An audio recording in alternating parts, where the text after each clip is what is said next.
শুরুতে আমরা আরিসু নামের এক ছেলেকে দেখতে পাই যে অনেক ভালো গেমার। সে বেশিরভাগ সময় নিজের কম্পিউটার স্ক্রিনের সামনে বসে গেম খেলে। সাথে আরিসুর ম্যাথমেটিক্স আর কারের ব্যাপারে ভালো জ্ঞান ছিল।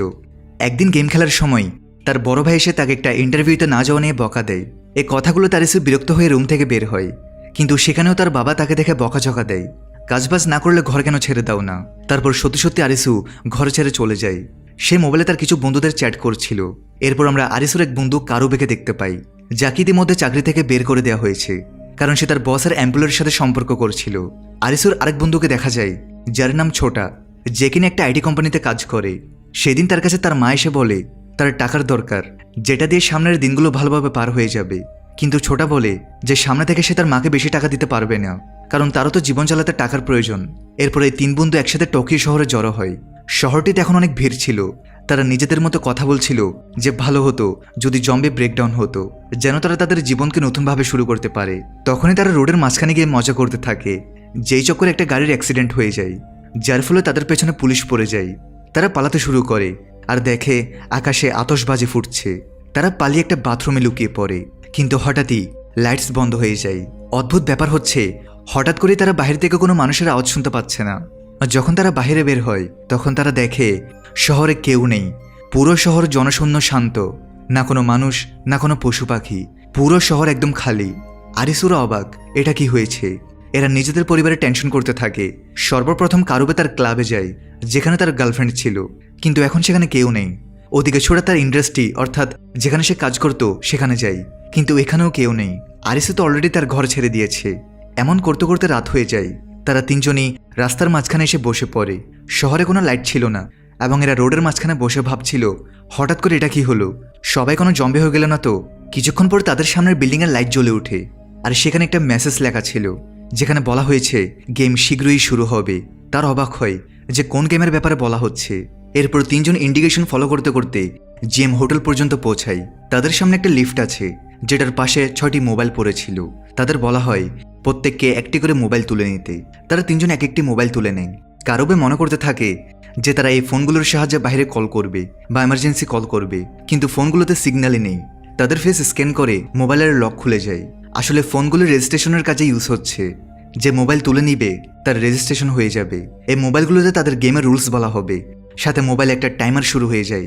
তখনই সেখানে দুটো মেয়ে, যাদের মধ্যে একজন হচ্ছে শিবুকি, আরেকজন হচ্ছে হাই স্কুল গার্ল। শিবুকি তাদের বলে যদি তোমরা কেউ গেম না খেলো আর এখান থেকে বেরিয়ে যাও তাহলে মারা যাবে। গেম শেষ করে তারা বের হতে পারবে, কারণ সেই বিল্ডিংয়ের চারপাশে লেজার রয়েছে, যেগুলো প্রায় অদৃশ্য, যেটার নাম ডেথ অর অ্যালাইভ, বাঁচো বা মরো। আর এই গেমের লেভেলটা ছিল 3 অফ ক্লাবস, যেটা তাসের নাম। তার একটা রুমে পৌঁছায়, যেটা পুরোপুরি খালি ছিল। তবে তাদের সামনে দুটো দরজা রয়েছে। হাতে রয়েছে 2 মিনিট সময়। 2 মিনিটের মধ্যে তাদের যে কোনো একটা দরজা চুজ করে বের হতে হবে। একটা লাইফের দরজা আর একটা ডেথের দরজা। এখন সাধারণত একটা মানুষ কি ভাববে, যেটাতে জীবন লেখা রয়েছে সেটা দিয়ে তো যেতে হবে। আর এই ভুলটাই করে বসে সে হাই স্কুলের মেয়েটি। সে লাইফ নামের দরজাটা খুলে ফেলে, আর আচমকা লেজার এসে তার মাথা ফুটো করে দেয়। মেয়েটি সেখানেই মারা যায়। ওদিকে তারা লেট করার কারণে রুমের মধ্যে গ্যাস ছাড়া হয়, তাই তারা মৃত্যু লেখাটা দিয়ে অন্য রুমে প্রবেশ করে। আর পেছনের রুমটিতে সম্পূর্ণ আগুন ধরে যায়। আর যখন এরা এই রুমে পৌঁছায় তখন তাদের সময় 10 সেকেন্ড কেটে নেওয়া হয়। তাদের যে কোনো একটি দরজা চুজ করতে হবে। আগেরবার সেই মেয়েটার কারণে তারা বুঝে গিয়েছিল যে কোন দরজা দিয়ে যেতে হবে, তবে এবার তো তারা জানে না। কনফিউশন বেড়ে গিয়েছে, আর তারা গেমটি সিরিয়াসলি নেওয়া শুরু করেছে। শিবুকে আরিসুকে বলে এবার তোমায় দরজা খুলতে হবে, কিন্তু আরিসু দেখে সাহস ছিল না, তাই তার বন্ধু অর্থাৎ কারুবে লাইফ নামের দরজাটি খুলে ফেলে। আর ভাগ্যক্রমে সেটা সঠিক দরজা ছিল। তবে এখানেও তাদের সঠিক দরজা চুজ করতে হবে। এখানে আরিসু তার মাথা কাটায়। আর এই জায়গাটা একটু মন দিয়ে বুঝবে। আরিসু থেকে মনে পড়ে তারা এই বিল্ডিংয়ে ঢোকার সময় একটা কার দেখেছে, যেটার সাইজ অলমোস্ট 5 মিটার, এবং সেখানে মোট 4টি গাড়ি দাঁড়াতে পারবে। অর্থাৎ বিল্ডিংয়ের এক সাইডের মাপ হচ্ছে 20 মিটার। তারপর আরিসু যখন গেমে অংশগ্রহণ করার জন্য লিফটে ইউজ করছিল, তখন আরিসু পাশে থাকা এই পুরো বিল্ডিংটির নকশা পরিষ্কার দেখতে পায়, যেটা ছিল স্কোয়ার শেপে। অর্থাৎ পুরো বিল্ডিংটি স্কোয়ার শেপে আছে। অর্থাৎ বিল্ডিংয়ের চারপাশের লেন্থ 20 মিটার হবে। এখন তার কাছে বেসিক একটা হিসাব এসে গেছে। আরিসু রুমটির মাপ নেই, যেন জানতে পারে রুমগুলোর লেন্থ কত। দেখা যায় রুমটির লেন্থ 6 মিটার। তার মানে বিল্ডিংয়ের এক পাশে 3টি রুম ধরবে, মানে 3 × 6 = 18 মিটার আর কি। সো এরকমই একটা ক্যালকুলেশন করেছে আরিসু। এরপর সে তার হিসাব অনুযায়ী সাহস করে দরজা খুলে, আর তার হিসাব সঠিক প্রমাণিত হয়। আরিসু তার ক্যালকুলেশন অনুযায়ী একটা একটা করে রুম পার করে দিচ্ছে। তবে একটা মুহূর্তে এসে সবকিছু এলোমেলো হয়ে যায়।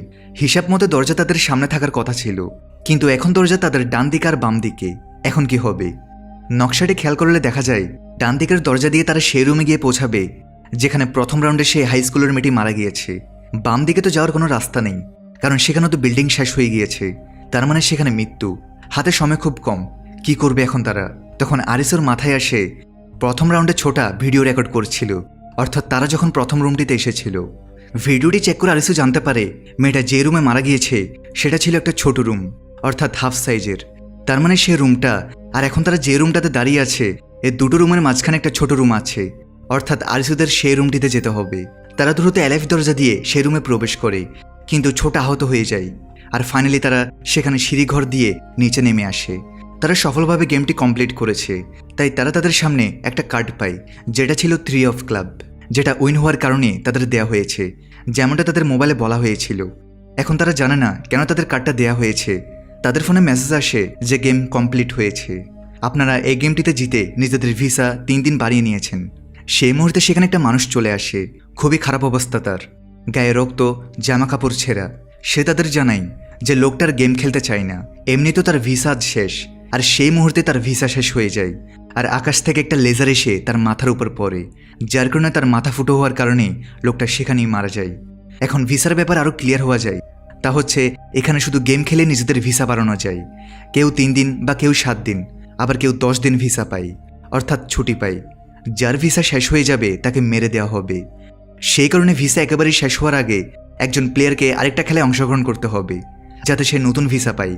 দেখা যায় সেই শহরে আকাশ থেকে অনেক লেজার পড়ছে, বহু মানুষকে হত্যা করা হচ্ছে, এবং দূরে একটা বিল্ডিংয়ের উপর আমরা একটা মেয়েকে দেখতে পাই যার নাম উসাগি।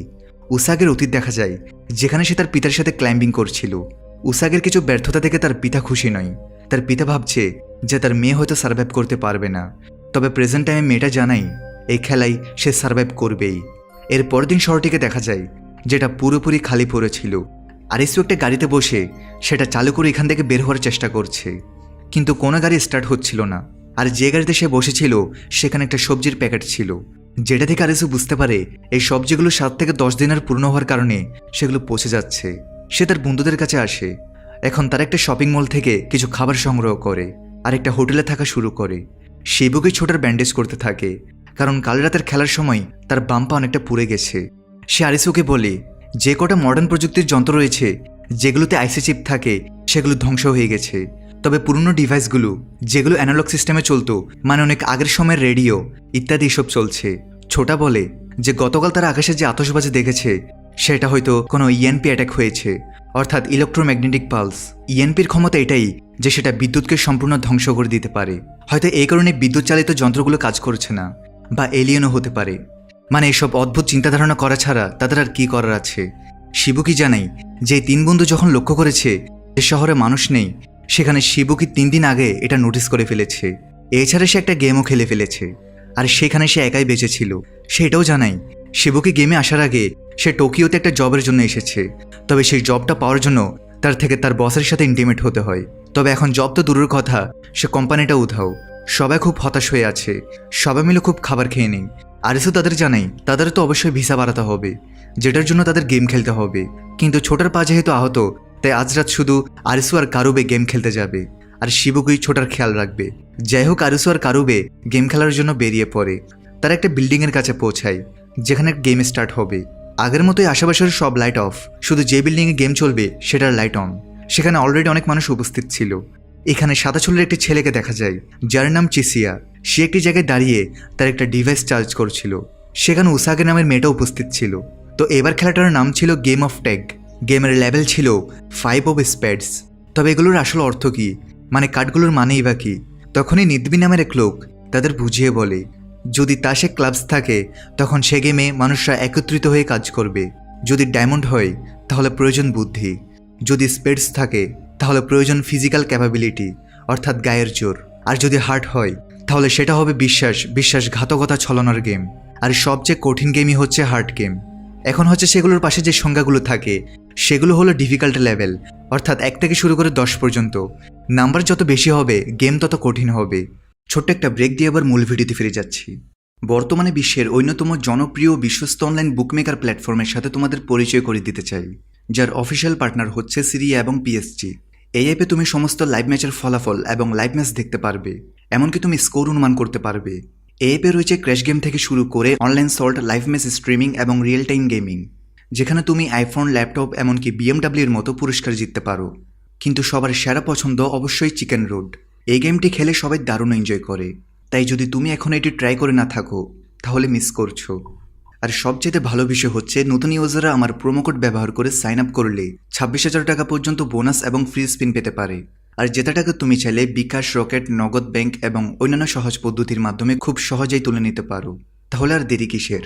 রেজিস্ট্রেশনের জন্য পিন কমেন্টে থাকা লিঙ্কে ক্লিক করো অথবা গুগলে গিয়ে অনুসন্ধান করো, আর রেজিস্ট্রেশনের সময় প্রোমো কোড ব্যবহার করে বোনাস পাও। এটি শুধুমাত্র একটি বিজ্ঞাপন। এই ধরনের অ্যাপে আর্থিক ক্ষতির সম্ভাবনা আছে, তাই এই ধরনের অ্যাপ থেকে দূরে থেকো। তো গেমটার নিয়ম ছিল একদম সিম্পল। তাদের 20 মিনিটের মধ্যে পুরো বিল্ডিংয়ে এমন একটা রুমকে খুঁজতে হবে যেখানে একটা বাটন আছে যেটা চাপলে গেম শেষ হয়ে যাবে, অর্থাৎ তারা জিতে যাবে। তবে এখানেই শেষ নয়, এই 20 মিনিট চলাকালীন তাদের কাছে একজন ট্যাগার আসবে যে তাদের সেই রুমে যেতে বাধা দিবে, সাথে তার থেকে নিজেদের প্রাণ বাঁচাতে হবে। 20 মিনিটের মধ্যে যদি কেউ ওই রুমটাকে খুঁজে বাটনটা চাপ দিতে না পারে তাহলে বিল্ডিংয়ের এক জায়গায় বোমা রাখা আছে যেটা ব্লাস্ট হয়ে যাবে এবং পুরো বিল্ডিং সহ সবাই শেষ হয়ে যাবে। খেলা শুরু হয়। প্রত্যেকে সেই রুমটা খুঁজছে। উসাগি নামের সেই মেয়েটাও রুমটাকে খোঁজার চেষ্টা করছে। তবে চিসিয়া নামের সেই ছেলেটা একদম টেনশন ছাড়া হেঁটে কিছুটা উপরে ফ্লোরে গিয়ে এক কোনায় দাঁড়িয়ে যায়। এই ছেলেটার আচরণটা একটু ভিন্ন। তার কথা বলার ধরন, অঙ্গভঙ্গি, প্রত্যেকটা জিনিস দেখে মনে হচ্ছে সে খুবই স্মার্ট এবং কনফিডেন্ট। তখনই এই বিল্ডিংয়ের ট্যাগার উপস্থিত হয়, যে কিনা একটা ঘোড়ার মাস্ক পরে আছে এবং হাতে আছে একটা সাবমিশন গান।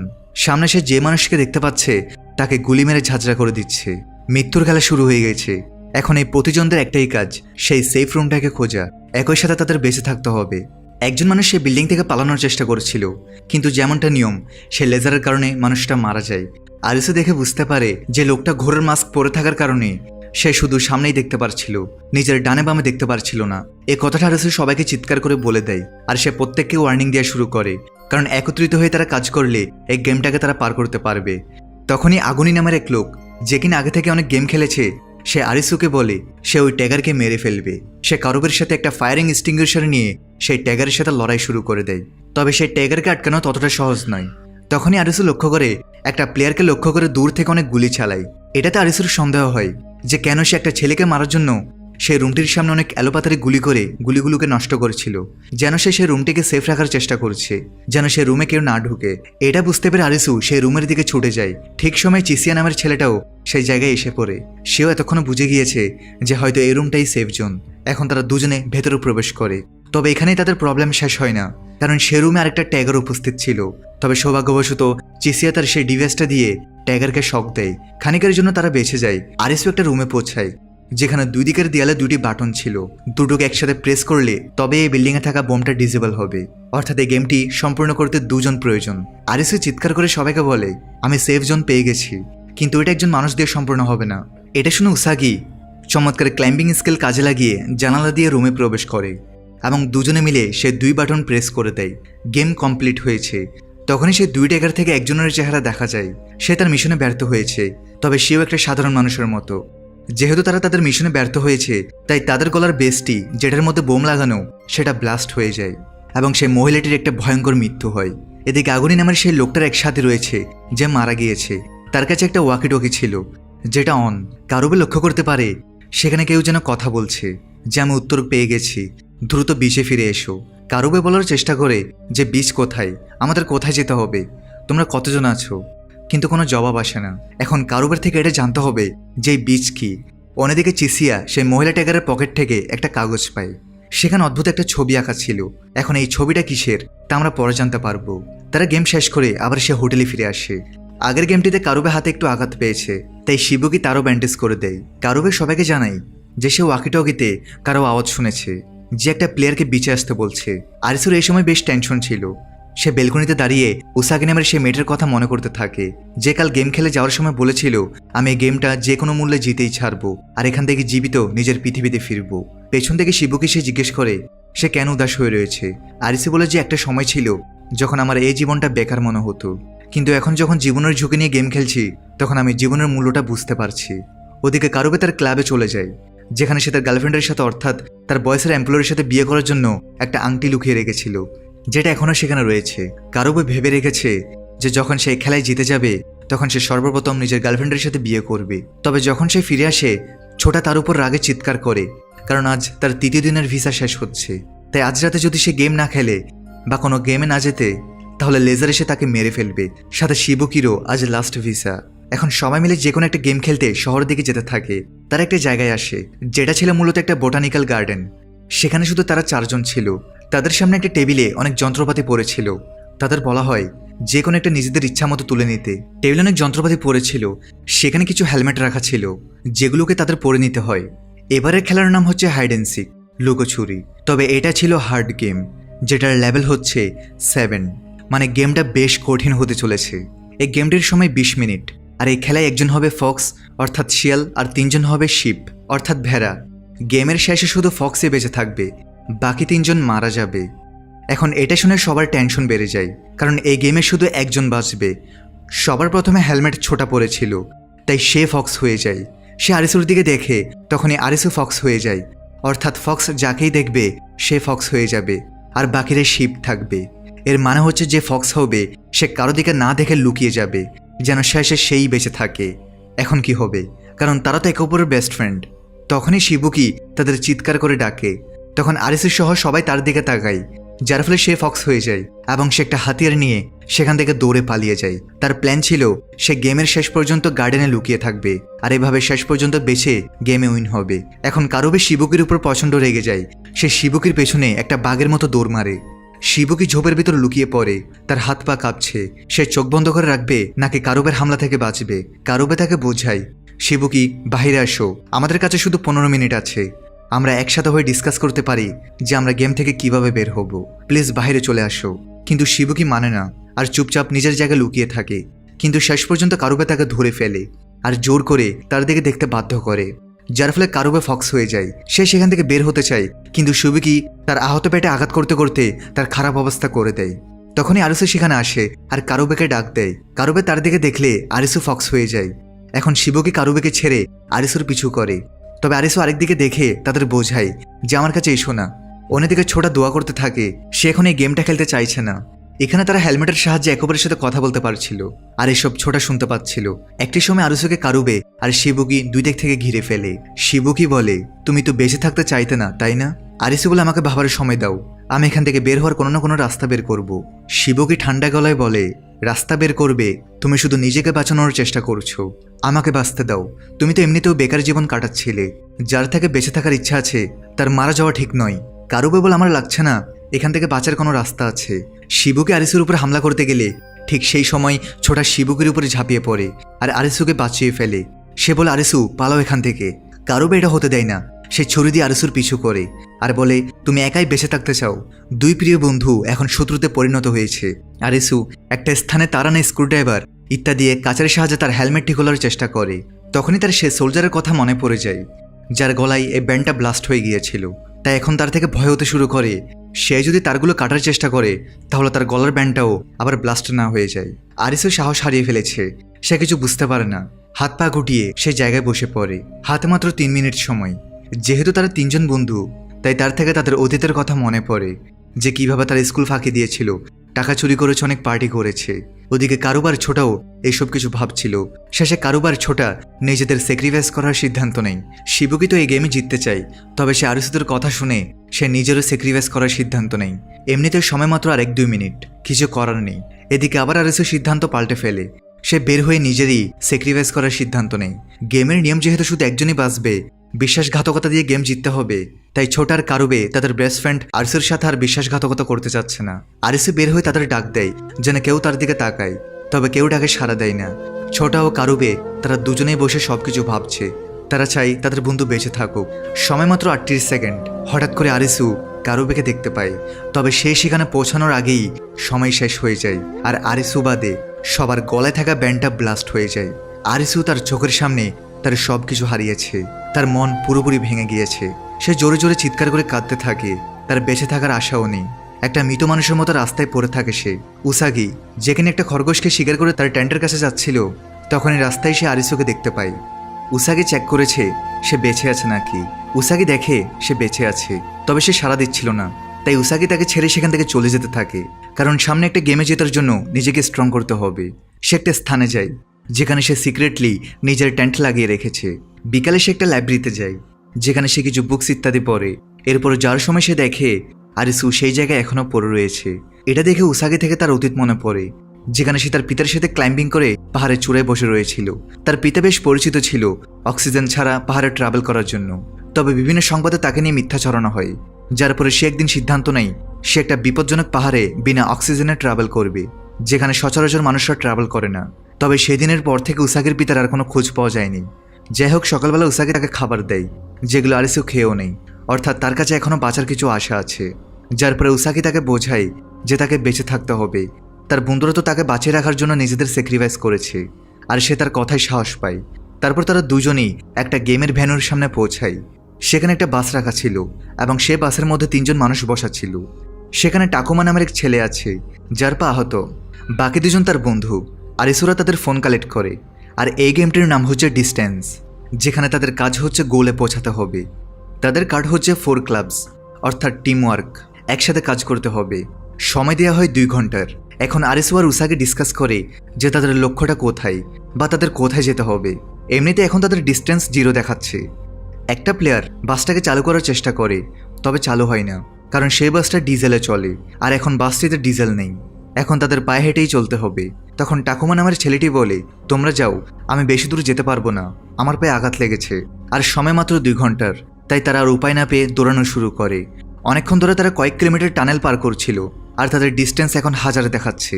একটা স্থানে তারা পানির বোতল দেখতে পায়, কিন্তু তারা এতে বিশ্বাস করতে পারছে না। হতে পারে এটাতে বিষ রয়েছে। উসাগির কাছে পানি ছিল, তাই সে আরিসুকে পান করতে দেয়। আরিসু একটু পান করে বাকিদের দেয়, যেটা দেখে সেই প্লেয়ারগুলো অবাক হয়। এরপর তারা টানেলের মধ্যে দৌড়াতে থাকে। তাদের ফোনের মধ্যে নোটিফিকেশন আসছে যে তারা কত কিলোমিটার দূরত্ব পার করছে। এমনিতে তারা 7-8 কিলোমিটার পার করে দিয়েছে। সবাই বেশ ক্লান্ত। তবে একটি স্থানে তারা দেখে সামনে অনেক গাড়ি আছে, আর গাড়িগুলোর মাঝখান দিয়ে একটা ব্ল্যাক প্যান্থার তাদের দিকে আসছিল। তারা সবাই নিজেদের প্রাণ বাঁচানোর জন্য এদিক ওদিক দৌড়াতে থাকে, আর এই চক্করে একটা প্লেয়ারকে ব্ল্যাক প্যান্থার ধরে ফেলে। এই সুযোগে এরা 3 জনই সেই জায়গা থেকে পালিয়ে আসে। একটি স্থানে তারা রয়্যাল এনফিল্ড বাইক দেখতে পায়। আরিসুর তখন ছোটার কথা মনে পড়ে, যেখানে যে সমস্ত ডিভাইসে আইসি চিপ ইনস্টল করা আছে সেগুলো কাজ করছে না। তবে এই বাইকে তো আইসি চিপ নেই, তাই তারা এটাকে চালাতে পারবে। ডিজেলও আছে, কিন্তু বাইকের ব্যাটারি ডাউন। আরিসুর বুদ্ধি আসে যে তারা এই বাইকের তেলটা যদি সেই বাসে প্রবেশ করাতে পারে, তাহলে সেই বাসটাকে চালিয়ে তারা লক্ষ্যে পৌঁছাবে। কারণ সেই বাসটাও তো পুরোনো আমলের বাস ছিল, আইসি চিপ নেই। কিন্তু সেই বাসটা তো তারা অনেক দূরে ফেলে এসেছে, প্রায় কয়েক কিলোমিটার। সেই কারণে উসাগি আর সেই প্লেয়ারটা একটা ভিন্ন রাস্তা দিয়ে লক্ষ্যে যেতে থাকে, আর আরিসু সেই বাইকটা নিয়ে বাসের দিকে দৌড়াচ্ছে। অবশেষে সে বাসের কাছে গিয়ে পৌঁছায়। এদিকে উসাগিরে দৌড়াতে দৌড়াতে একটা জায়গা গিয়ে দেখতে পায় সামনে দেয়াল, রাস্তা বন্ধ। এখন তারা কি করবে? ক্লান্ত হওয়ার কারণে তারা দুজনেই সেখানে কিছুক্ষণ বিশ্রাম নিতে শুরু করে। কিছুক্ষণ পর সবকিছু কাঁপতে শুরু করে। দেয়ালের উপর থেকে জোরে শব্দ আসছে, আর হঠাৎ করে দেয়ালটা ফাটল দিয়ে সেখান থেকে জল বেরিয়ে আসতে শুরু করে। মুহূর্তের মধ্যে বন্যার মতো দেয়ালের ওপার থেকে পানি আসতে শুরু করে। দুর্ভাগ্যবশত সেই প্লেয়ারটা সে জলে ভেসে চলে যায়। উসাগি যতটা সম্ভব জোরে দৌড়াতে থাকে। ঠিক সময় মতো আরিসু বাস নিয়ে সেখানে চলে আসে। অনেক কষ্টে সে উসাগিকে ভেতরে ঢুকিয়ে দরজা বন্ধ করে দেয়। এখন পানি চলে যাওয়ার পর তারা বাইরে বের হয়, আর এখান থেকে রিভিল হয়, আর তারা দেখতে পায় যে বাসে গোল লেখা। আসলে বাসটাই তাদের গোল ছিল, আর তাদের মোবাইলের ডিস্টেন্সটা দেখানোর কারণ হচ্ছে তারা এখান থেকে যতটা দূরে চলে গিয়েছে ততটা ডিস্টেন্স দেখিয়েছে। আর তখন তারা বাসের ভেতরে থাকার কারণে ডিস্টেন্স 0 দেখিয়েছিল, অর্থাৎ তারা উল্টো ভাবছিল যে আমাদের চলতে হবে আর লক্ষ্যে পৌঁছাতে হবে। এরপরের দিন উসাগি আর আরিসু ডিসকাস করছে যে গেম মাস্টার কে, যে সবাইকে গেম খেলতে বাধ্য করছে। তারা সেই বিচের সন্ধানে বের হওয়ার সিদ্ধান্ত নেয়, যেটার ব্যাপারে ওয়াকিটকিতে বলা হয়েছে। যদিও তারা শিওর না যে বিচ জিনিসটা কি, তবু তারা বিচের সন্ধানে বেরিয়ে পড়ে। এখন যেহেতু তাদের কাছে অনেক ভিসা আছে, তাই তারা বিভিন্ন প্লেয়ারদের জিজ্ঞেস করতে থাকে যে বিচটা কোথায়, কিন্তু কেউ জানে না বিচ কোথায় আছে। এখন তাদের ভিসার দিনও শেষ হয়ে আসছে। উসাগি আরিসুকে বলে, চিন্তা করো না, আমরা সেই বিচে যাবই, কিন্তু তুমি কি কাল আমার সাথে হান্টিংয়ে যাবে? আরিসু বলে, হ্যাঁ যাব। সে হান্টিং শিখবে এবং তার বন্ধুদের বদলা নিবে। এরপর তারা টেন্টের ভেতর ঘুমিয়ে পড়ে, কিন্তু আরিসু থেকে ঘুম আসছিল না। এর পরের দিন উসাগি তাকে গিয়ে হান্টিংয়ের ব্যাপারে শেখায়। যাই হোক, সেদিন রাতে তারা আলাদা হয়ে গেমের ভ্যানুর সামনে দাঁড়িয়ে সেখানের গেমকে দূর থেকে দেখছিল। আর আরিসু খেয়াল করে কিছু প্লেয়ারদের হাতে অদ্ভুত ধরনের কিছু ব্যান্ড ছিল, এবং আরিসু ওই ব্যান্ড আগেও লক্ষ্য করতে পেরেছে। সেই ট্যাগ গেমে আগুনের হাতেও এই ব্যান্ডটা ছিল। উসাগি এবং আরিসু তাদের পিছু করে এবং শেষ পর্যন্ত তারা একটা স্থানে গিয়ে পৌঁছায়, যেখানে একটা বড় বিল্ডিং আছে, যেটার নাম সত্যি দ্য বিচ। তারা অবাক হয় যেখানে পাওয়ার আছে কিভাবে, আর তাদের কথাবার্তার মধ্যেই পেছন থেকে কিছু মানুষ তাদের ধরে নিয়ে যায়। যখন তাদের জ্ঞান ফিরে তখন তারা দেখে তারা সেই বিল্ডিংয়ের ভেতর। আরিসু দেখে তাদের কিছু লোক ঘিরে রেখেছে। সেখানে ব্ল্যাক ড্রেস পরে একটা মেয়ে দাঁড়িয়েছিল। এরপর শর্ট প্যান্ট পরে একটা মেয়ে আসে, যার নাম নায়োমি। তখনই সেখানে তাদের লিডার আসে, যার নাম হেটার, যে কিনা এই জায়গায় অর্থাৎ এই রিসোর্টে সবার প্রথমে এসেছিল এবং পরে সেখানে অনেক মানুষকে একত্রিত করে। সে বলে ওয়েলকাম টু দ্য বিচ। সে আরিসুদের সামনে সব কনসেপ্ট বোঝায় যে সে কিছু কার্ড জোগাড় করার জন্য তার লোকদের গেম খেলতে পাঠায়। এই বলে সে একটা রুমের দরজা খুলে, যেখানে দেয়ালে সব কার্ডের ছবি ছিল। যে কার্ডগুলো সে পেয়ে গেছে সেখানে ক্রস দিয়ে দেওয়া হয়েছে, আর বাকি কার্ডগুলো সে এখনও পায়নি। যে সবার আগে সব কার্ডগুলো সংগ্রহ করবে সে এই দুনিয়া থেকে যেতে পারবে। আরিসু জিজ্ঞেস করে এই দুনিয়া থেকে যাওয়ার মানে কি? তখন হেটার এক্সপ্লেন করে, তোমরা ভাবছো আমাদের দুনিয়ার সব মানুষ গায়েব হয়ে গিয়েছে আর তোমার মতো লোকেরা এখানে গেম ওয়ার্ল্ডে ফেসে গেছে, কিন্তু এটা সত্যি না। বরং আমরা সবাই আসল দুনিয়া থেকেই গায়েব হয়ে গেছি আর এই গেম ওয়ার্ল্ডে আটকে গেছি। আর এই গেম ওয়ার্ল্ড থেকে বেঁচে বের হওয়ার একটাই পথ, যে ব্যক্তি সব গেম খেলে সমস্ত কার্ড সংগ্রহ করে ফেলবে সেই এই গেম ওয়ার্ল্ড থেকে বের হয়ে আসল দুনিয়াতে যেতে পারবে। তাই আমার লোকজন গেম খেলে এই কার্ডগুলো সংগ্রহ করছে। উসাগি জিজ্ঞেস করে, আমরা যদি সব কার্ড সংগ্রহ করি তাহলে আমরা কি এখান থেকে বের হতে পারবো? হ্যাটার বলে, আমরা না, আমি এখান থেকে বের হতে যাচ্ছি। তোমরা যা চাও এখানে পাবে। এখানে তোমরা আরামায়েশে থাকতে পারবে, আর গেমের সময় গেম খেলে কার্ডগুলো আমাকে দিয়ে দিও। এভাবে আমি সবার প্রথমে এখান থেকে বের হব। আমার পর তোমরা এক এক করে এখান থেকে বের হতে পারবে, আর এটাই আমাদের রুল। উসাগি বলে, তোমাকে বাঁচানোর জন্য আমরা আমাদের জীবন কেন ঝুঁকিতে নিব? আমি নিজেই গেম খেলে সব কার্ড সংগ্রহ করব আর এখান থেকে বের হব। হ্যাটার বলে, বেশি স্মার্ট হইও না। এখানে যে বিদ্রোহ করবে বা নিয়মের বাইরে যেতে চাইবে তাকে মৃত্যুদণ্ড দেওয়া হবে। তাই ভাবা বন্ধ করো আর এখানে রুলস ফলো করো। হ্যাটার যখন আরিসুদের থেকে নেওয়া কার্ডগুলো দেখে তখন সে অবাক হয়ে যায়, কারণ এই কার্ডগুলো সব কঠিন গেম খেলে নেওয়া হয়েছে। হ্যাটার বলে, আমার লাগছে তোমরা গেম খেলতে পারদর্শী, তাই আমি তোমাদের বোনাস দিচ্ছি যে আমি যাওয়ার পর তোমরা বাকিদের থেকে কিছুটা আগে এখান থেকে বের হতে পারবে। আর হ্যাঁ, একটা ইম্পর্টেন্ট রুল বলে দিচ্ছি, এখানে গান বা হাতিয়ার শুধু আমাদের কাছেই থাকে, আর কারো কাছেই থাকা যাবে না। এখন যাও আমার ফ্রেন্ডস, বাইরে গিয়ে মজা করো। তারা যখন বাইরে যায় তখন দেখে যে সবাই সুইমিং পুল এবং ডিজে বাজি অনেক মজা করছে। আরিসু অবাক হয়ে যায় যে মৃত্যুর খেলা হচ্ছে আর এরা এখানে কেমন জীবন কাটাচ্ছে। রাতকে হেডার সবাইকে ঘোষণা করে গেম খেলতে যেতে বলে। সেখানে চিসি নামের সেই ছেলেটা ছিল, সে ওই বিচের একজন সদস্য। চিসিয়া তার পাশে থাকা মেয়েটিকে আরিসুর দিকে ইঙ্গিত করে বলে যে এরা দুজন অনেক ট্যালেন্টেড আর এরা আমাদের মিশনে কাজে আসবে। যাই হোক, এরপর সবাই আনন্দের সাথে বিভিন্ন গেম খেলতে চলে যায়। কোথায় খেলা হচ্ছে বিস্ট হান্টার, আর কোথায় হচ্ছে হান্টিং কম্পিটিশন, এবং কোথায় হচ্ছে হিউম্যান এলিভেটর। বিস্ট হান্টার এবং হান্টিং কম্পিটিশন এই দুই খেলাটা একটা বড় মেলার মতো স্থানে হচ্ছে, যেখানে অনুমানিক 50 জন উপস্থিত ছিল। আর তাদের কাজ ছিল হিংস্র প্রাণীদের থেকে সার্ভাইভ করা, তাও 1 ঘন্টার ভিতরে। তবে তারা যদি সেই পশুদের মেরে দেয় তারা পয়েন্ট পাবে। অন্যদিকে উসাগি একটা বেশ কঠিন গেম খেলছে। মাত্র 9টা ম্যাচের কাঠে দিয়ে তাকে একটা অন্ধকার রুম থেকে একটা সংজ্ঞাকে খুঁজে বের করতে হবে। এখন যেহেতু চিসিয়া, যে কিনা বিচের একজন এক্সিকিউটিভ মেম্বার, সে সবার সামনে আরিসুর প্রশংসা করার কারণে নায়োমি আরিসুর বুদ্ধি চেক করার জন্য আর তার টেস্ট নেওয়ার জন্য একটা গেমে নিয়ে যায়। যদিও তার কাছে ভিসার দিন আছে, তবে সে আরিসুকে টেস্ট করতে চায়। এখন তারা কয়েকজন একটা লক করা চেম্বারে পৌঁছায়, যেখানে প্রচুর পানি পড়ছে আর উপরে কিছু হাই ভোল্টেজ কারেন্টের তার ঝুলে রয়েছে। নিচ থেকে পানির স্তর বাড়ছে, কারেন্টের তার স্পর্শ করতে যাচ্ছে। সেখানের ফোনগুলোতে ওয়াটারপ্রুফ কভার লাগানো রয়েছে। আর কিছুক্ষণের মধ্যেই গেম স্টার্ট হয়। আর এই গেমের কার্ড হচ্ছে 4 অফ ডায়মন্ডস, অর্থাৎ বুদ্ধি খাটাতে হবে। নিয়ম হচ্ছে তাদের পাশের রুমটিতে থাকা একটা বাল্বকে জ্বালাতে হবে। তাদের সামনে 3টি সুইচ আছে, সুযোগ শুধু একবার। যদি তারা সঠিক সুইচ দেয় আর বাল্ব জ্বলে যায় তাহলে গেম কমপ্লিট হয়ে যাবে আর সবাই বেঁচে যাবে। কিন্তু তারা যদি 10 মিনিটে সঠিক সুইচ বাছাই করে বাল্ব জ্বালাতে না পারে তাহলে সবাই খারাপভাবে মরবে। শর্ত হচ্ছে বাল্ব রুমের দরজা বন্ধ করে যে কোনো সুইচকে অসংখ্যবার অন অফ করা যাবে, এতে সমস্যা নেই। কিন্তু যদি দরজা খোলা থাকে আর একটা সুইচ দিয়ে দেওয়া হয় তাহলে ভুল সুইচ হলে সবাই মারা যাবে। টাইম স্টার্ট হয়। নায়োমি বলে এই গেমটি শুধু আরিসু খেলবে, কেননা সে আরিসুর পরীক্ষা নিচ্ছে। এখন বাকিরা ভয় পেয়ে যায় যে এ তো নতুন, এ ভুল করলে আমরাও মারা যাব। তবে সেই মেয়ে তার সিদ্ধান্ত বদলায় না আর চুপচাপ দাঁড়িয়ে থাকে। এরই মাঝে এক অবুঝ মেয়ে সেখানে মেটালকে টাচ করে, যার ফলে সঙ্গে সঙ্গে তার মৃত্যু হয়ে যায়। সময় মাত্র 5 মিনিট। নায়োমির সঠিক উত্তর জানার সত্ত্বেও সে কিছু বলে না, কারণ সে আরিসুর টেস্ট নিচ্ছে। আরিসু খুব চিন্তা করে আর গেমের রুলগুলো মনে করে সে একটা বুদ্ধি বের করে। সে দরজা বন্ধ করায় আর সিরিয়ালভাবে প্রথমে সুইচ অন করে।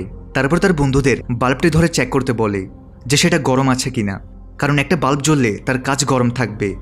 বাল্ব চেক করে জানা যায় বাল্ব গরম, যার ফলে আরিসু বুঝতে পারে সুইচ এ সঠিক উত্তর। আরিসু লাস্ট 1 মিনিটের মধ্যে দরজা খুলে সঠিক সুইচ দিয়ে বাল্বটি জ্বালিয়ে দেয় আর সে গেমটি তারা পার করে নেয়। অবশেষে তারা আবার বিচে গিয়ে পৌঁছায়। তখন ব্ল্যাক ড্রেস পরা কিছু মানুষ সেখানে গান নিয়ে পৌঁছায়। আসলে এখানে 2টা টিম রয়েছে, একটা তো হেটারের টিম, আরেকটা হচ্ছে আগুনের টিম। এই 2 টিমের মধ্যে একটা ঝামেলা রয়েছে। আগুনে এসে উসাগিকে সাথে নিয়ে যেতে চায়, কিন্তু আরিসু তাকে আটকাতে গেলে তার পা ভেঙে দেওয়ার আদেশ দেওয়া হয় যেন পরের বার খেলায় সে মারা যায়। তখনই হ্যাটার আসে আর বলে আরিসু আমার লোক, তাকে হাতও লাগাবে না। হ্যাটার আগুনিকে আবার মনে করিয়ে দেয় যে কে এখানের আসল রাজা। যাই হোক, আরিসুকেও এক্সিকিউটিভ মেম্বারে নিয়ে নেওয়া হয়। আর সেই দিন রাতে এক মিটিংয়ে হ্যাটার সবাইকে জানায় কিছু জরুরি কার্ড পাওয়া গেছে, কিন্তু এখন পর্যন্ত যত খেলা হয়েছে সেখানে ফেস কার্ড দেয়া হয়নি। ফেস কার্ড অর্থাৎ যেগুলো king, queen, Jack of heart ইত্যাদি যাদের ছবি দেয়া থাকে। হ্যাটার বলে সে কার্ডগুলোকে ভুলে যাও, এখন আপাতত আমার দরকার 10 অফ হার্ট কার্ড, যেটা পাওয়ার জন্য হাইয়েস্ট ডিফিকাল্টি গেম খেলতে হবে, অর্থাৎ সেটা হবে বিশ্বাসঘাতকতার চরম পর্যায়ের খেলা। হ্যাটার আরও বলে আজ আমার ভিসা শেষ হয়ে যাবে, তাই একটা গেম অবশ্যই খেলবো। আগুনি হ্যাটারের কথাগুলো শুনে কিছু ভাবছিল। এরপর হ্যাটার অতীত দেখা যায়, যেখানে হ্যাটার প্রথমবার এই প্লেস অর্থাৎ এই বীজকে খুঁজে বের করেছে। তখন হ্যাটার এতটা পাগল ছিল না, তখন সেখানে তার সাথে আগুনিও ছিল, যে কিনা আসলে হ্যাটারের বেস্ট ফ্রেন্ড, তার অনেক আগে থেকে বন্ধু। হ্যাটারের মতো মানুষ এখানে এসে বেঁচে থাকতে চায় না, তাই সে সিদ্ধান্ত নেই সেটাকে একটা ড্রিম সিটি বানাবে, একটা স্বপ্নের দুনিয়া। বর্তমানে দেখা যায় হ্যাটার, যার কাছে অলমোস্ট সব কার্ড ছিল, শুধু 10 অফ হার্ট কার্ড নেই, সে সব কার্ডগুলোকে একটা বক্সে ঢুকিয়ে কোনো সিক্রেটের জায়গায় লুকিয়ে রাখে। এদিকে উসাগি আরিসুকে জাগিয়ে দেয় আর বলে আমাদের কাছে 4-5 দিন আছে, তাই আমরা এই কয়দিনে গেমের মাস্টার মাইন্ডকে খুঁজে বের করার চেষ্টা করব। এরপর তারা একে একে সবাইকে জিজ্ঞেস করে এখানে হচ্ছেটা কি, অর্থাৎ গেম খেলানো, লেজার দিয়ে মেরে ফেলা, এগুলো চালাচ্ছে কে। এখন কেউ বলে এগুলো এলিয়েনদের কাজ, আর কেউ বলে এগুলো শুধু টোকিওতে হচ্ছে, আর কোথাও হচ্ছে না। কিছুক্ষণ পর আরিসু 2জন মেয়েকে দেখতে পায়, যারা নিজেদের মধ্যে কিছু কথা বলছিল। সে তাদের কিছু জিজ্ঞেস করতেই গই, কিন্তু সেই মেয়ে দুটো ভয়ে সেখান থেকে চলে যায়। তখনই পেছন থেকে আরিসু গুলি চলার আওয়াজ শুনতে পায়, যেটা দেখার জন্য সে সামনে গেলে সে ডাস্টবিন দেখে, যেটার পর্দা সরালে সে সেখানে 10-12টা লাশ দেখতে পায়। আসলে এরা তারা যারা হেটারের সাথে বা আগুনের টিমের সাথে বিরোধিতা করেছে। এরই মাঝে চিসিয়ে সেখানে এসে বলে আমাদের একটা প্ল্যান আছে। তারা সবাই ছাদে চলে যায়। তারা 3জন একটা প্ল্যান করতে শুরু করে। চিসিয়া বলে তুমি বুদ্ধিমান, আর যদি তুমি এখান থেকে বের হতে চাও তাহলে তুমি আমাদের টিম থেকে আর কোনো ভালো টিম পাবে না। আমাদের কাছে একটা প্ল্যান আছে, যেটা সফল হলে আমরা সম্পূর্ণ গেম না খেলেই আমাদের পৃথিবীতে ফিরে যেতে পারবো। এখানে চিসিয়ার ফ্রেন্ড কুইনা ছিল, যে তাকে বলে সব কার্ড এখন হেডারের কাছে আছে, আমরা যদি তার মনোযোগ সরিয়ে কার্ডগুলো চুরি করতে পারি তাহলে আমরা এখান থেকে বের হতে পারবো। তাদের প্ল্যান হচ্ছে আজ সন্ধ্যায় হ্যাটার গেম খেলার জন্য বের হবে, আর তাকে উৎসাহ দেওয়ার জন্য অনেক লোক তার পেছনে থাকবে, আর এই সুযোগে আমরা তার রুমে গিয়ে তল্লাশি শুরু করব। এরপর প্ল্যান অনুযায়ী হ্যাটার বেরিয়ে পড়ে গেম খেলতে, আর আরিসু ঢুকে পড়ে তার রুমে। এদিকে হ্যাটারকে দেখা যায় যে কিনা কাবুকাচি নামের একটা জায়গায় এসেছে, যেখানে সে আগে কাজ করত, অর্থাৎ সে সেখানে টুপি বিক্রি করত। তবে দেখা যায় কেউ তার পিছু করছে। এরই মাঝে নায়োমিকে দেখা যায়, যে একজন পুলিশ অফিসার। সে সেখানে এসে ডেড বডির উপর নিজের এক্সপেরিমেন্ট করছিল, যা দিয়ে তাদের ট্র্যাক করা হচ্ছে। সে যদি কোনো চিপ পায় আর সেটা বের করার কোনো উপায় পেয়ে যায় তাহলে সে নিজের চিপটাও বের করবে আর সেখান থেকে মুক্ত হতে পারবে। তখনই টাট্টা তাকে বলে এক্সিকিউটিভ মেম্বারদের মিটিং হচ্ছে, আপনাকে সেখানে ডাকছে। এই কথাটা এখন আরিসু পর্যন্ত পৌঁছে যায়। এরপর সবাই সেখানে আসলে দেখা যায় হ্যাটারের ডেড বডি পড়ে আছে। সবাই ধারণা করছে কাল রাতের গেমে সে হেরে গেছে, তাই তার মৃত্যু হয়েছে। এখন এখানে নতুন লিডারের নির্বাচন শুরু হয়। যাকে কিনা হ্যাটার চুজ করেছে সে বলে এখন আমি এখানের লিডার, কিন্তু আগুনি টিমের লোকেরা বলে আগুনি থেকে এখানের সব অস্ত্র আছে, তাই তাকে এখানের লিডার হওয়া উচিত। তবুও যখন কেউটাতে রাজি হচ্ছিল না, তখন এখানে আগুনের টিমের একজন, যার নাম নিরাগী, সে সবাইকে বন্দুক দিয়ে ভয় লাগায় যে তোমরা যদি হাত না উঠাও তাহলে পৃথিবী থেকে উঠে যাবে। সবাই নিজেদের জীবনের চিন্তা করে হাত উঠিয়ে দেয়। আর এখন ফাইনালি আগুন এখানের নতুন লিডার। এখন এখানের নিয়ম ছিল যদি একজন লিডার মারা যায় তাহলে পরবর্তী লিডার একটি কালো খাম পাবে, যে খামের ভেতর একটি পাসওয়ার্ড থাকবে, আর পাসওয়ার্ডটি হলো সেই সেফ জায়গাটির যেখানে সব কার্ডগুলো রাখা আছে। এখন পরবর্তী অর্থাৎ নতুন লিডার খামটি খুলে আর সে পাসওয়ার্ডটি দেখে সেটাকে একটা নতুন খামে ঢুকিয়ে আবার সিল করে দেয়। আর এই প্রক্রিয়াটা এভাবে চলতে থাকবে। অন্যদিকে আরিসু উসাগি প্ল্যান করছে যে হেডার যেহেতু নেই তাই তাদের নতুন প্ল্যান করতে হবে, কারণ আগুন অনেক বিপজ্জনক। তাই যখনই সে কোনো কাজে ব্যস্ত থাকবে তখনই তারা চুরি করতে পারবে। চিসিয়া বলে যে সে আজই চুরি করবে, কারণ সে আগুনের চোখে সে পাসওয়ার্ডটি দেখে ফেলেছে, আর পাসওয়ার্ডটি সে তখনই বলবে যখন লকার তার সামনে থাকবে। এরপর আজ সন্ধ্যায় যখন সবার সামনে আগুনিকে এখানে নতুন লিডার ঘোষণা করা হয়, তখনই আরিসু উসাগি লকারটি খুঁজতে বেরিয়ে পড়ে। অনেক কষ্টের পর আরিসু লকারটি খুঁজে পায়। তারপর আরিসু যখন পাসওয়ার্ড খুঁজে তখন চিসিয়া বলে 8022, কিন্তু এটা ভুল পাসওয়ার্ড ছিল। তখনই সেখানে আগুনি সহ সবাই পৌঁছে যায়, যেখানে চিসিয়া উপস্থিত। আসলে সে তাকে ধোঁকা দিয়েছে। নিরাগি আরিসুকে মারতে থাকে আর তাকে একটা রুমে নিয়ে গিয়ে তার হাত মুখ বেঁধে দেওয়া হয়, যেন তার ভিসার দিন শেষ হয়ে গেলে সে অটোমেটিক মরে যায়। ওদিকে নায়োমি হ্যাটারের বডি চেক করছিল। সে বডি থেকে একটা বুলেট পায়, যেটা থেকে সে বুঝতে পারে না গেমের মধ্যে গুলি দিয়ে মারা কখন থেকে শুরু হলো, নাকি তাকে হত্যা করা হয়েছে। এগুলো তো পরেই জানা যাবে। এদিকে চিসিয়া তার প্ল্যান চলমান রেখেছে যে তারা কার্ড চুরি করবে। চিসি এখানে রিভিল করে আসলে আগুনের যখন আরিসুকে ধরে তখন তার নজর আগুনের উপর ছিল।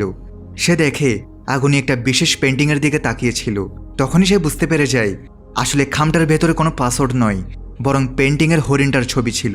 পাসওয়ার্ডটা সেটা ছিল যেটা তার হাতের আংটির মধ্যে লেখা আছে, যেটা আগে হ্যাটার পড়তো, যেখানে লেখা আছে বস, অর্থাৎ 8022। এখন এইসব ইনফরমেশন পেয়ে চিসিয়া চলে যায় সে রুমে আর সোজা পেন্টিংটা সরিয়ে সে আসল লকারটি খুঁজে পায়। পাসওয়ার্ড লাগানোর পর অবশেষে তার হাতে কার্ডগুলো পৌঁছায়। কোইনা চিসিয়ার উপর কিছুটা নাখোশ ছিল, কারণ সে কার্ড পাওয়ার জন্য আরিসুকে ফাঁসিয়ে দিয়েছে। চিসিয়া বলে যে সে অনেক বুদ্ধিমান, সে বের হয়ে যেতে পারবে। কিন্তু যখনই তারা এখান থেকে বের হতে যাবে তখনই তারা লেজার দেখতে পায়। এরপর পুরো বিচকেই লেজার দিয়ে ঘিরে ফেলা হয়। আর যখন সে সেখানে একটা আইডি কার্ড ছুঁড়ে মারে তখন জানা যায় যে তাদের এই বিচ একটা গেম এরিনায় পরিণত হয়েছে, অর্থাৎ এখান থেকে কেউ আর জীবিত বাইরে যেতে পারবে না। এরপর সিন রিসোর্টের মাঝখানে শিফট হয়, আর এখানে যতজন লোক উপস্থিত ছিল এখন তারা সবাই কম্পিটিটর হয়ে যায়। তাদের সবাইকে একটা করে মোবাইল দেওয়া হয়, আর গেমের ইনস্ট্রাকশন এটা থাকে যে আজকে একজন উইচ দুই বোনের মধ্যে একজনকে মেরে ফেলেছে। তারা দুজন সবসময় একসাথেই থাকতো। এখন যেই তাকে মেরেছে সেই হচ্ছে দ্য উইচ। সে ছেলেও হতে পারে আবার মেয়েও হতে পারে। আপনাদের সবার কাজ হলো তাকে খুঁজে বের করা আর প্রতিশোধের আগুনে জ্বালিয়ে দেয়া। এই কাজটা করার জন্য আপনাদের 2 ঘন্টা সময় দেওয়া হচ্ছে। খেলা এখন শুরু হয়। এই মুহূর্তে হলের মধ্যে সবে উপস্থিত, আর টাইম লিমিট 2 ঘন্টা। খনি জ্বলে যাওয়ার সাথে সাথেই পুরো গেম থেমে যাবে, আর যেই লোকগুলো বেঁচে থাকবে তারা পাবে 10 অফ হার্ড কার্ড, সাথে পাবে 10 দিনের ভিসা। এরপরে গেম শুরু হয়। সবাই এক অপরের দিকে সন্দেহের চোখে দেখতে থাকে, কিন্তু তখনই সেখানে নায়োমি পৌঁছে যায় আর বলে যে যখন আমি হ্যাটারের বডি চেক করি তখন তার শরীর থেকে যে গুলিটা পাওয়া যায় সেটা 5.6 বন্দুক থেকে চালানো হয়েছে, আর ওই বন্দুকটা আগুনই চালায়, অর্থাৎ জঙ্গিদের সর্দার। শেষ পর্যন্ত সে এমনটা কেন করেছে, কিন্তু আগুনই কোনো উত্তর দেয় না। শুধু সে বলে এখানে একজনের জন্য পুরো দা বিচ ঝুঁকির মধ্যে আছে। যদি উইচকে খুঁজে বের করা না হয় তাহলে সবে মারা যাবে। এর মধ্যে সে জঙ্গিদের এই আদেশও দেয় যে যেই তোমাদের সামনে আসুক না কেন তাকে মেরে আগুনে ফেলে দাও। যেই খুন করেছে তার কারণে গেমও শেষ হয়ে যাবে, আর আমরা সবাই জিতে যাব। এখানে হোটেল অনেক বেশি আতঙ্ক ছড়িয়ে পড়ে। সবাই, অর্থাৎ যেই জঙ্গিদের হাতে বন্দুক আছে তারা এক অপরকে মারতে থাকে। দেখতে গেলে একটা বিশাল বড় গণহত্যা শুরু হয়। এরই মাঝে উসাগি এক্সট্রা একটা ফোন পায়।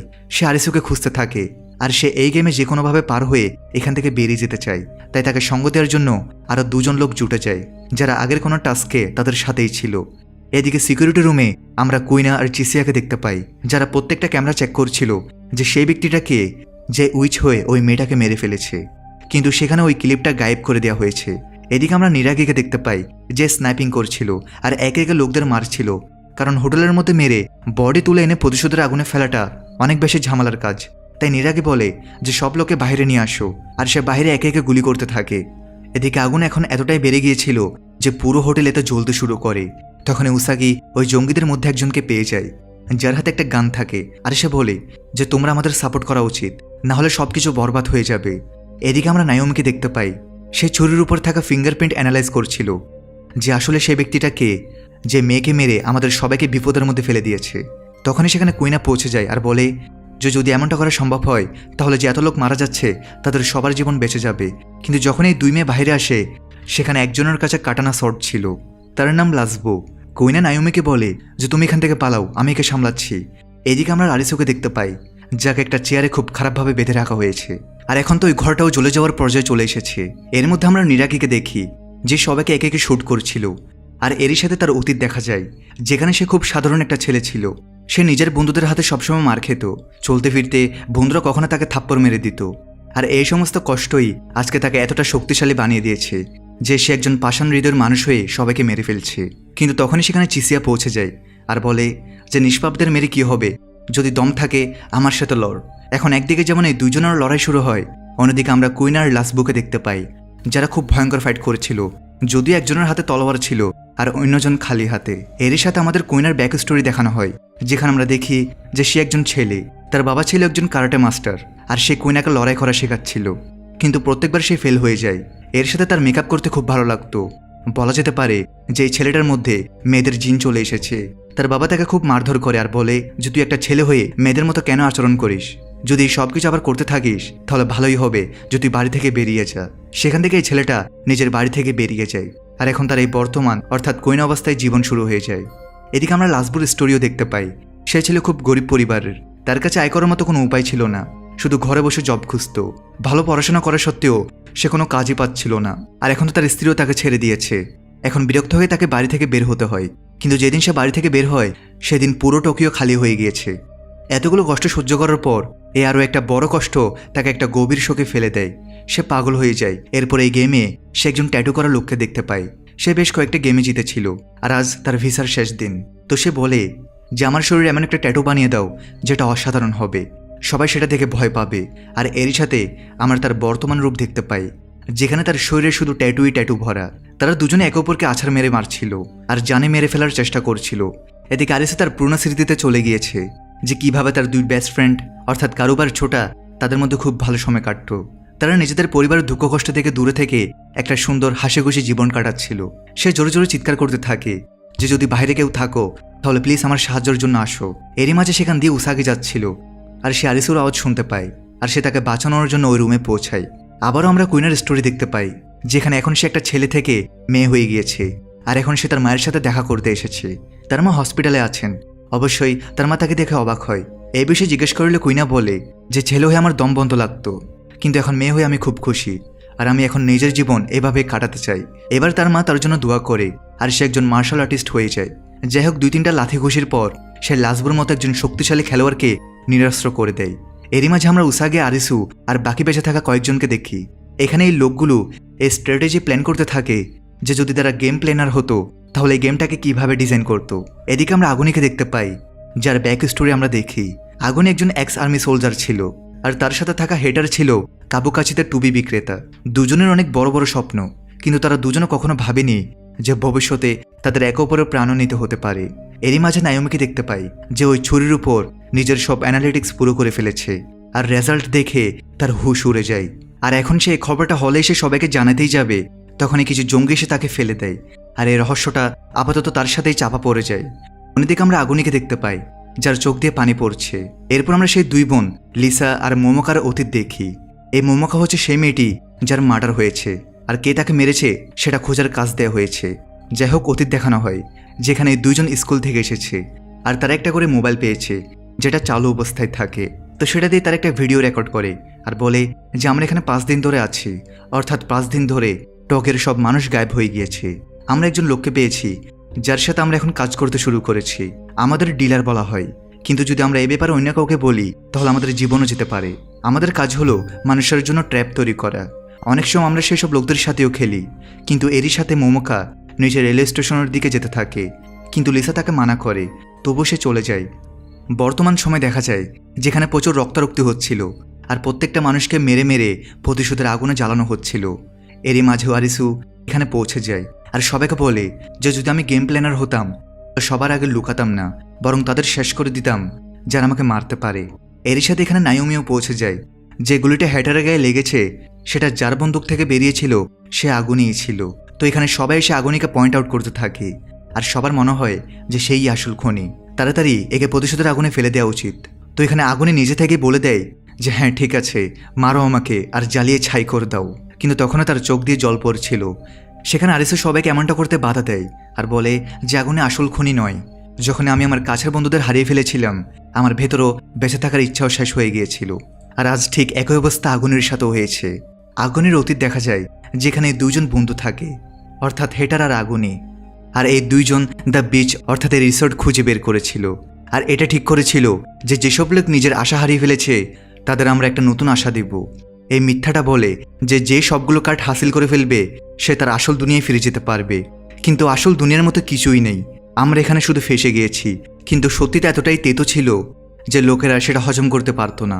এই কারণেই সে কাউকে ব্যাপারে জানায়নি যে এটা শুধু মানুষের মনে আশা জাগানোর একটা উপায়। যদিও গেমে কিছু লোক এমনও ছিল যারা এটা জেনে ফেলেছিল যে সব কার্ডগুলো জমা করলে নিজের দুনিয়ায় ফিরে যাওয়া যাবে, তো তারা হেটারের সাথে বিশ্বাসঘাতকতা করে, যেখানে হেটার এই শেষ নিয়মটা বানায় যে যেই বিশ্বাসঘাতকতা করবে তাকে মেরে ফেলা হবে।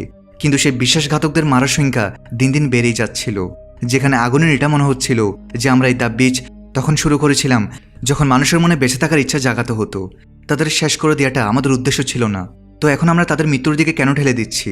এরপর সিন সেই দিনের উপর শিফট হয় যেদিন হেটার গেম খেলতে গিয়েছিল। সেই গেমটা সে সহজে জিতে গিয়েছে, কিন্তু শেষে তার সাথে দেখা করতে আগুনই এসেছে, আর সে হেটারকে এইসব কার্ডের খেলা শেষ করতে বলে যে এখন আমাদের সবাইকে নিজের নিজের রাস্তায় পাঠিয়ে দেওয়া উচিত। এর উত্তরে হেটার বলে যে যখন একজন লিডার হয়ে ওঠে তখন তাকে কিছু কঠিন পদক্ষেপও নিতে হয়, আর আফসোস যে আজ আমাকে এই পদক্ষেপটা নিতে হচ্ছে। সে নিজের বন্দুকটা আগুনের দিকে তাক করে, তখনই আগুনে নিজে বাঁচার জন্য তাকে শ্যুট করে দেয়, আর হেটার সেখানেই মারা যায়। কিন্তু যখন সে তার গান চেক করে তখন দেখে সেটার ভেতরে একটা গুলিও ছিল না, ইনফ্যাক্ট ম্যাগাজিন খালি পড়েছিল। এই ঘটনায় আগুনই পুরোপুরি ভেঙে পড়ে যে সে নিজের বন্ধুকেই কেন মেরে ফেললো। সে তো আমাকে শুধু ভয় দেখাতে চেয়েছিল। এর সাথেই নায়োমি এখানে সেই চাকুটাও নিয়ে আসে, যেটা সে অ্যানালাইজ করার জন্য নিজের ল্যাবে নিয়ে গিয়েছিল। আর এখানে সে এটাও জানতে পারে আঙ্গুলের ছাপ উল্টো, অর্থাৎ কেউ সামনে থেকে এসে মোমোকাকে মারেনি, বরং সে নিজেই নিজেকে শেষ করেছে।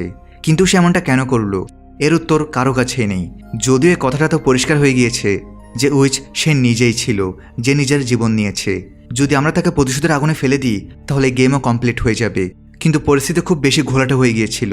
এর মধ্যে লিসা দাঁড়িয়ে সে পরিস্থিতি থামানোর জন্য বলে যে আমি ডিলার, কিন্তু এর মধ্যেই একটা লেজার এসে তাকে শ্যুট করে দেয়। আর সবাই এটা ভেবে অবাক হয় যে ও এতদিন আমাদের সাথেই ছিল।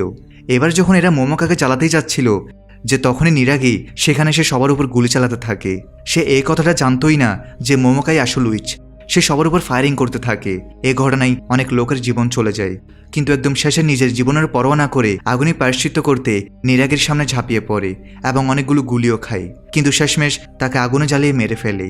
এরপর পালা আসে মোমোকার, আর তাকে প্রতিশোধের আগুনে জ্বালিয়ে দেওয়ার সাথে সাথে এই গেম এখানেই শেষ হয়। আর বেঁচে থাকা সবাই গেমের রুলস অনুযায়ী 10 দিনের ভিসা পেয়ে যায়। কিন্তু সবচেয়ে খারাপ ব্যাপার এটা ছিল যে যেখানে তারা এতদিন ধরে থাকছিল, অর্থাৎ দ্য বিচ, সেটা এখন পুরোপুরি জ্বলে গিয়েছে। এখন এই লোকেদের নিজেদের থাকার জন্য অন্য কোনো জায়গা খুঁজতে হবে। এদিকে আমরা চিসি আর কুইনাকে দেখতে পাই, যার এখন 10 অফ হার্ট কার্ড পেয়ে গিয়েছে, অর্থাৎ সবগুলো কার্ড কমপ্লিট হয়ে গিয়েছে। যাই হোক, পরের দিন সকালে যেখানে আরিসু সে মোবাইলটা পেয়ে যায় যেটা মোমোকার পকেটে ছিল, সে মোবাইলের ভেতর যে রেকর্ডিংটা ছিল এখন সে সেটা পুরোটা দেখে, যেখানে আমরা এটা জানতে পারি যে দুই বোন রেলওয়ে স্টেশনে যায়। এখানে একটা দরজাও থাকে যেটাতে একটা কোড লাগানো থাকে, আর দরজায় ঢোকার পর এখানে অনেক বড় একটা সেট আপ দেখে যেখানে বেশ কিছু লোক কাজ করছিল, কিন্তু এরাও আসলে বস নয়, এরাও বসের অধীনে কাজ করে, যাদের কাজ হলো সবার উপর নজর রাখা, সেট আপ তৈরি করানো, কিছু লোক শিকার তো কিছু লোককে শিকারে বানানো। এর সাথে এই দুই বোনকে এই টাস্কও দেওয়া হয়েছিল যে তোমাদের অনেকবার লোকদের সাথে পারফর্ম করতে হবে, গেম খেলতে হবে। যদি কেউ এই গেমটা খুব তাড়াতাড়ি জিতে যায় তাহলে তার মনোযোগ নষ্ট করতে হবে, তাকে মেরে ফেলতে হবে। কিন্তু যদি কেউ তোমার আসল পরিচয় জানতে পারে তাহলে তোমরা মারাও পড়বে। এখন এই ইনফরমেশন পেয়ে আরিসু আর উসাগি সেই সাবওয়ে স্টেশনের দিকে রওনা দেয়। নেচে যাওয়ার পর তারা লকটা খোলা পায়, অর্থাৎ কেউ তো তাদের এখানে এসে গিয়েছে। আর যখন এখানের সিন আমরা দেখতে পাই তো সবগুলো এলইডি বন্ধ থাকে, আর যে এমপ্লয়ার এখানে কাজ করছিল তাদের মেরে ফেলা হয়েছে, সেটাও লেজারের মাধ্যমে। এখানে মূলত হয়েছে এটা যে যেভাবে গেম এরিনার ভেতরে যত লোক ছিল তাদের কাজ দেওয়া হয়েছিল যে উইচকে খুঁজে বের করো আর নিজের জীবন বাঁচাও, ঠিক সেভাবে এখানে বসে থাকা লোকদের কাজ দেওয়া হয়েছিল যে গেম এরিনার লোকেরা যেন গেমটা কমপ্লিট করতে না পারে। তো স্বাভাবিকভাবেই এরিনার লোকেরা জিতেছে আর এখানের লোকেরা হেরে গিয়েছে, আর হারার বদলে সবার মৃত্যু। কিন্তু সবচেয়ে আশ্চর্যের ব্যাপার হলো এই সময় এখানে চিসি আর কুইনা পৌঁছে গিয়েছে, যেখানে আরিসু এটা জিজ্ঞেস করে যে তোমরা এই জায়গার ব্যাপারে কিভাবে জানতে পারলে। এখানে চিসিয়া বলে যে যখন আমরা ট্যাগ গেম খেলছিলাম তখন একজন প্রতিযোগীর পকেটে আমি একটা ছোট ডায়াগ্রাম পাই, যদিও আমার বেশ কিছুটা সময় লেগে যায় এর উত্তর খুঁজতে যে এটা এই জায়গারই নকশা। তখনই এখানের এলইডিগুলো অটোমেটিক চালু হয়ে যায়, আর এই গেমের একজন যে একসময় এক্সিকিউটিভ মেম্বারদের মধ্যে একজন ছিল সে তাদের সামনে এসে বলে আপনারা 4 জন খুব বুদ্ধিমত্তার সাথে বাকি কার্ডগুলো জিতেছেন, কিন্তু এখনও ফেস কার্ড বাকি আছে, ফেস কার্ডের মানে হলো Jack, queen and king card. এখানে সামনে খেলা আরও বেশি ইন্টারেস্টিং হবে, যেখানে আরও ভয়ঙ্কর খেলা খেলানো হবে, মানুষের জীবন নিয়ে আরও খেলা হবে, আর দেখা যাক শেষে কে অ্যালিস হয়ে টিকে থাকে। এরপর আমরা টোকিও শহরের সিন দেখতে পাই, যেখানে বড় বড় এয়ার বেলুনের সাথে কার্ড ছড়ানো হয়, যেগুলোতে থাকে king of hearts, queen of spades, king of diamonds. আর এখানেই শেষ হয় সিজন 1। তো আশা করি বুঝতে পারছো ফেস কার্ডের খেলাগুলো কী লেভেলের হতে চলেছে। আরিসু কি পারবে ফেস কার্ডের গেমগুলো জিততে, আর কে এখান থেকে বেঁচে ফিরতে পারবে, সবই দেখবো সিজন 2-তে। তো সিজন 2 নিয়ে দেখা হচ্ছে পরের ভিডিওতে। সবাই ভালো থাকো, সুস্থ থাকো।